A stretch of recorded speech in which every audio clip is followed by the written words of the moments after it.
Let me call myself, for the present, William Wilson. That is not my real name. That name has already been the cause of the horror of the anger of my family. For the horror behind this name starts when I was just a young boy. When I had joined school, the first thing I saw was another William Wilson, who was born the same day as I, January 19th, 1809. I attempt to command him, just like how I do with other schoolboys, but instead he attempts to command me. A strange thing was that I could not hate him. I can recall the time at a playground behind the house where there were no trees. This boy was the only one who ever dared to say he did not believe all I told him and who would not follow my rule. This troubled me greatly. I tried to make the others think that I didn't care, but the truth was that I was afraid deep down of him. I had to fight to appear equal to him, but he kept himself equal to me. This had frightened me. I had to prove myself that I was way better than him, better of the two. In the first part of my story, I spoke about my life at first, school, and about the other boys, over whom I gained firm control over. Unlike the other William Wilson, which I grew much hatred for, I had hated him because I was frightened. It was on the same day that I had my last meeting at the school with this other strange William Wilson. That night, when everyone was sleeping, I got out of bed, and with the light in my hand, I went quietly through the house to Wilson's room.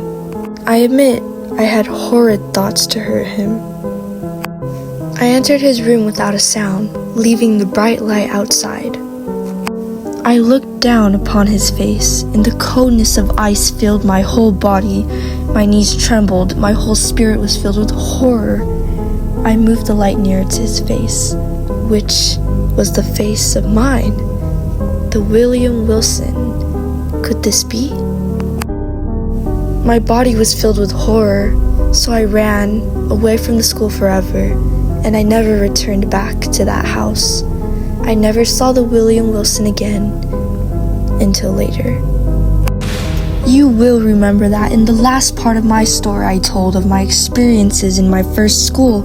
I spoke of my early meetings with the boy who looked and behaved as I did, whose name was even the same as mine, William Wilson. After those experiences, I had went to Oxford University, for where I had favored a game called Edgar, which in French meant removed.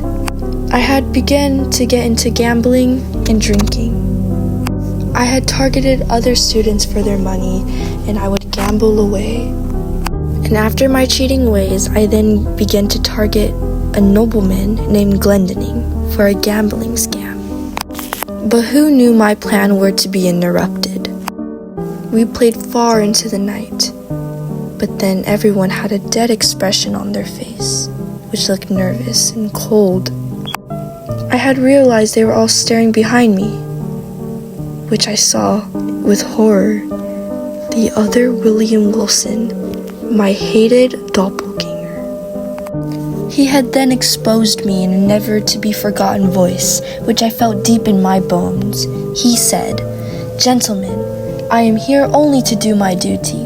You cannot know the true character of the man who has tonight taken a large amount of money from Mr. Glendinning. Please have him take off his coat and then look in it very carefully." Those were the last words the other William Wilson had said before he had vanished into thin air.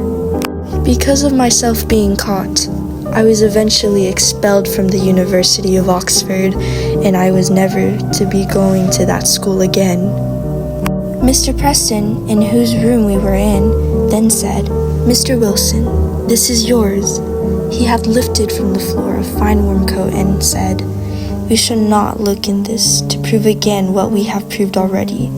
We have seen enough. You will understand, and I hope, the need for you to leave the university. At the very least, you must leave my room, and leave it now." I was mad, and I was angry that this other William Wilson had exposed me for my wrongdoings. This William Wilson had destroyed my honor at Oxford, and he stopped me from my plans, so I fled. But everywhere I went, everywhere I walked, William Wilson was there.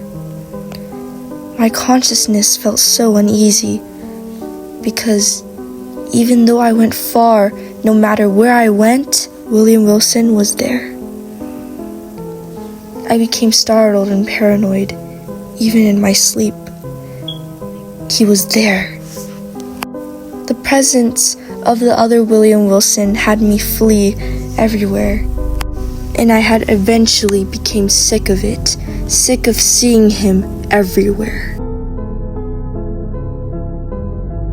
It was Rome, during the Carnival of 1835, that I went to the dance at the great house of the Duke di Broglio. I had been drinking more wine than usual. I was on my way to go look for the wife of the old di Broglio, and then when I finally found her, a cold hand placed upon my shoulder, and I was startled. It was no other than the William Wilson, the one I feared and hated most. "You again," I cried, my anger growing hotter with each word. "Always you again. You shall not hunt me like this until I die. Come with me now, or I will kill you where you stand." I had finally drawn my sword, so I could finally kill the one I hated most. I took my blade to his heart, and I killed him. I watched him fall to his knees and die. But then, a sharp pain in my heart begins to envelop in me. I look across and I see a large mirror across from me, mirroring my actions. I had realized what I had done, and the last words of the other William Wilson had me startled. Not lost yet. From now on, you are also dead. Dead to the world, dead to heaven, dead to hope. In me you lived, and in my death. See by this face, which is your own, how wholly, how completely you have killed yourself. I could hear the thoughts of William Wilson echoing through my mind. Then I come to realize that it was only just my voice, and I had a battle between my thoughts and myself.